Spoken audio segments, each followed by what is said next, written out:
বিদ্রোহী কবি কাজী নজরুল ইসলামের ফণী মনসা কাব্যগ্রন্থের পথের দিশা। চারদিকেই গুন্ডা এবং বদমাইশের আখড়া দিয়ে, রে অগ্রদূত, চলতে কি তুই পারবি আপন প্রাণ বাঁচিয়ে? পারবি যেতে ভেদ করে ওই চক্রপথের চক্রবুহ? উঠবি কি তুই পাষাণ ফুরে বনস্পতি মহিরুহ? আজকে প্রাণের গো ভাগারে উঠছে শুধু চিল শকুনি, এর মাঝে তুই আলোক শিশু কোন অভিযান করবি শুনি?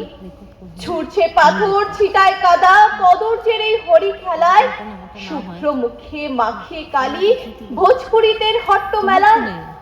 বাংলাদেশও মাতল কিরে, তপস্যা তার ভুলল অরুণ, তারিখানার চিৎকারে কি নামলো ধুলায় ইন্দ্র বরুণ? ব্যাঘ্র পরাণ অগ্রপথিক কোন বাণী তোর শোনাতে সাথ? মন্ত্র কি তোর শুনতে দেবে নিন্দাবাদের ঠক্কানি না? নরনারী আজ কণ্ঠ ছেড়ে কুৎসা গালের কোরাস ধরে, ভাবছে তারা সুন্দরেরই জয়ধ্বনি করছে জোরে। এর মাঝে কি খবর পেলি নববিপ্লব ঘোর সওয়ারি? আসছে কেহ, টুটল তিমির খুলল দুয়ার পূব দুয়ারি।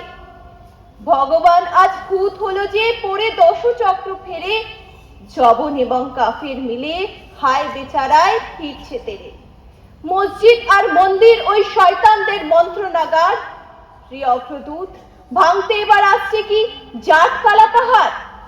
জানিস যদি খবর শোনা বন্ধ খাঁচার ঘেরা টোপে, উঠছে আজ ধর্ম ধ্বজা টিকির গিঠে দাঁড়ির ছোপে। নিন্দাবাদের বৃন্দাবনে ভেবেছিলাম গাইব না গান, থাকতে নারী দেখে শুনে সুন্দরের এই হীন অপমান। ক্রুদ্ধ রোষে রুদ্ধ ব্যথায় খোপায় প্রাণের ক্ষুব্ধ বাণী, মাতালদের ওই ভাটিশালায় নটিনি আজ বিনা পানি। জাতির পরাণ সিন্ধুমথি স্বার্থ লোভী পিশাচ যারা, সুধার পাত্র লক্ষ্মী লাভের করতেছে ভাগ বাটোয়ারা। বীজ যখন আজ উঠল শেষে তখন কারোর পাইলে দিশা, বিশ্বের জ্বালায় বিশ্বপুরে স্বর্গে তারা মেটান তৃষা। শ্মশান সবের ছাইয়ের গাদায় আজকে রেতাই বেড়ায় খুঁজে, ভাঙন দেবাজ ভাঙের নেশায় কোথায় আছে চক্ষু বুঝে? রে অগ্রদূত, তরুণ মনের গহন বনের রে সন্ধানী, আনিস খবর কোথায় আমার যুগান্তরের খর্গ পানি? ধন্যবাদ।